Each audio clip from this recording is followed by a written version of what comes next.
Bonjour les bontés! Bonjour! Alors aujourd'hui, j'ai le plaisir de rencontrer ma belle Rose Crespel. Écoute, Rose, je suis tellement contente de te voir aujourd'hui. Moi aussi. On a fait ensemble, c'était la formatrice de la formation en Tianchi et Rose a tellement un beau bagage au niveau de la médiumnité. Moi, ça m'impressionne. On va essayer d'en parler un petit peu aujourd'hui. Rose, on va faire aussi avec toi ensemble, on fait des capsules puis bientôt on va les mettre sur le web. Ouais. Fait que ça, je vais vous en parler au fur et à mesure, mais on va les mettre aussi sur la web télé pour que les gens les voient. Okay. Donc, bienvenue au studio Humanix. Merci de m'avoir invité. Ça fait bien plaisir. Et vous voyez, aujourd'hui, j'ai mis un beau fond. Je sais pas encore ce que ça va être, des fleurs, la nature. La nature, c'est ça qu'on va mettre? OK. Alors, on va se retrouver dans la nature. On est tanné de l'hiver. Ouais. On est tanné du fret. Hein? C'est ça? Alors, on va mettre de la belle nature. Alors, Rose, parle-moi un petit peu. Toi, t'es médium depuis toute petite. Oui. Ça semble être dans ta famille, dans ta génération. Oui. En premier lieu, toi, t'es française, tu viens de... Je suis moitié française par papa et moitié haïtienne par maman. D'accord. Et ce qui m'avait bien impressionné, c'est l'histoire où toi, t'as eu une guidance, mais pas de n'importe quelle personne. C'est même pas une personne, c'est un animal. Oui. Donc, explique-moi un petit peu. Depuis toute petite, en fait, j'ai des images, j'ai des personnes aussi qui viennent me visiter, mais je ne sais pas qui ils sont, puisque ce sont des ombres. Oui. Et j'ai souvent le serpent. Le serpent, c'est un serpent ninja. Et on voit... Ninja, c'est pas comme les Kung Fu ninja, là. C'est une sorte de serpent. Il est quoi? C'est une couleur? Oui, et puis on voit que le haut.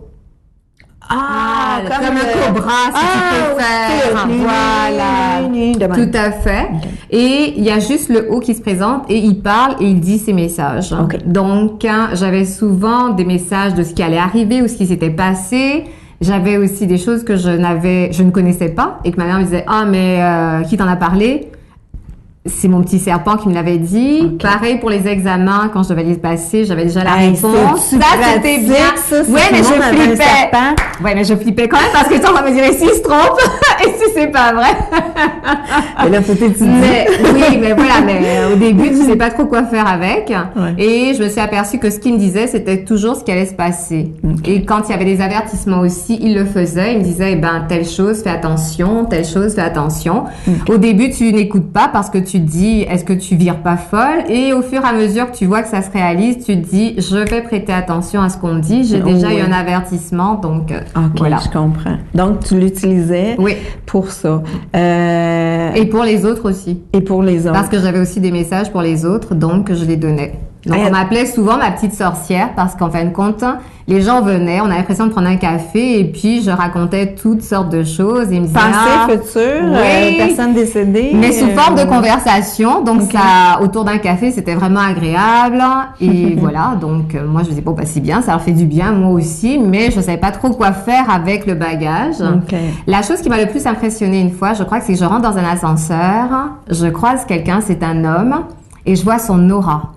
Ça a été vraiment Mais ça veut dire que il me donne la main et il y a comme quelque chose, une connexion qui se fait. Et lui-même aussi me dit, on se connaît pas, mais on peut échanger le numéro de téléphone. Je me dis, on a 3 étages à monter, mais c'est de la drague pure, quoi. Et puis j'ai fait, oui, c'est ça.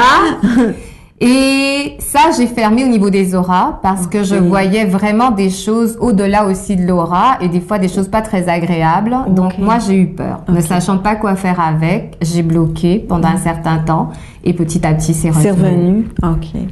Et toi, maintenant, qu'est-ce que tu fais avec tes dons? Alors, j'ai pris des formations. Oui. J'ai pris des ateliers communication angélique 1, 2, 3 avec Joanne et Jimmy. Et après, j'ai suivi les formations de Tianchi, niveau 1 et niveau 2. Et maintenant, je suis formatrice aussi en Tianchi. Okay. Et j'ai aussi ma pratique, ma clientèle, dont des soins que je fais aussi. Régulièrement? Oui. Parfait. On va mettre des liens pour si les gens veulent te rencontrer. Merci. Est-ce que tu aurais un événement spécial qui t'a particulièrement marqué dans ta vie par rapport à ta médiumnité?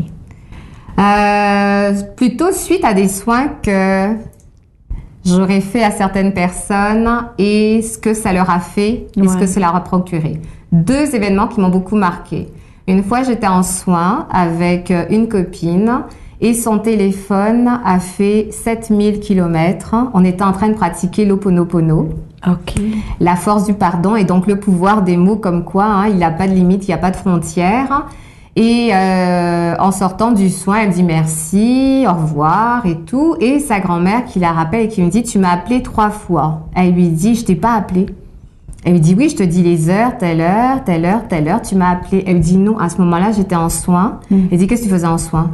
Elle dit, mais on était en train de pratiquer justement l'Ho'oponopono, la force du pardon. Et la grand-mère a dit, bon, ben, je crois que ça a fait son travail. Dis-moi ce que vous étiez en train de dire. Je vais répéter exactement la même chose.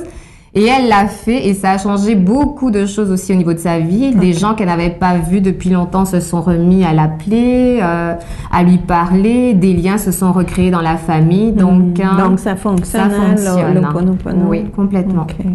Donc, tu m'avais dit 2 événements. Oui, et le deuxième, c'est une jeune femme qui vient me voir et qui me dit, depuis toute petite, je sais que je suis triste. Mais je n'arrive pas à mettre le doigt dessus et j'aimerais que cette tristesse ne m'envahisse plus. J'aimerais vraiment travailler dessus. Donc, si on pouvait aller voir qu'est-ce qui s'est passé. Et on retourne au niveau du soin à l'époque où elle est au stade embryonnaire. Embryon. Et elle n'était pas toute seule, mais ils étaient 2. Mais ça, elle ne l'a jamais su. OK. Et l'embryon lui a parlé. Et son frère, qui était aussi là, qui est parti, est revenu sous la forme d'un petit hameçon pour refaire la connexion avec elle et lui livrer des messages. Donc, elle a su pourquoi elle portait cette tristesse. Wow. Quand elle est rentrée chez elle, elle a appelé sa mère pour lui dire « Maman, est-ce que on était 2 quand tu m'attendais? » Il y a eu un temps d'arrêt pour lui dire « Qui te l'a dit? Je ne te l'ai jamais dit en 45 ans. Pourquoi? » Et donc, elles ont aussi fait la paix par rapport à ça. Elles ont parlé de quelque chose que ni l'une ni l'autre, une qui se doutait qu'il y avait quelque chose qui n'allait pas et l'autre qui n'en a jamais parlé pour des raisons de mère. Wow. Donc ça, c'était vraiment les 2 qui m'ont marquée. Et toi, dans les soins, tu as une facilité pour un certain type de soins plus que... Au tout début, c'était plus les vies antérieures. D'accord.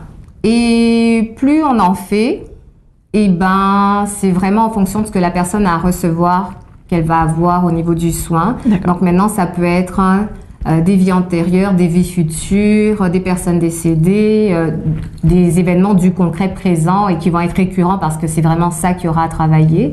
Donc c'est vraiment un peu de tout. Donc, et puis on pratique, la facilité aussi vient avec, donc on travaille avec ça. Bien, écoute, je te remercie beaucoup. Merci à toi. Et ben, je vais inviter les gens à aller visiter les prochaines capsules de Rose. On va faire ça tranquillement, une à la fois.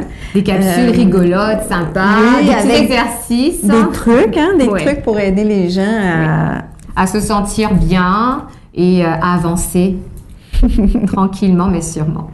Parfait. Ben, merci. Merci à toi. Ça m'a fait plaisir. Oui. Au revoir tout le monde. Au revoir, à bientôt. On part. Oui, c'est bon.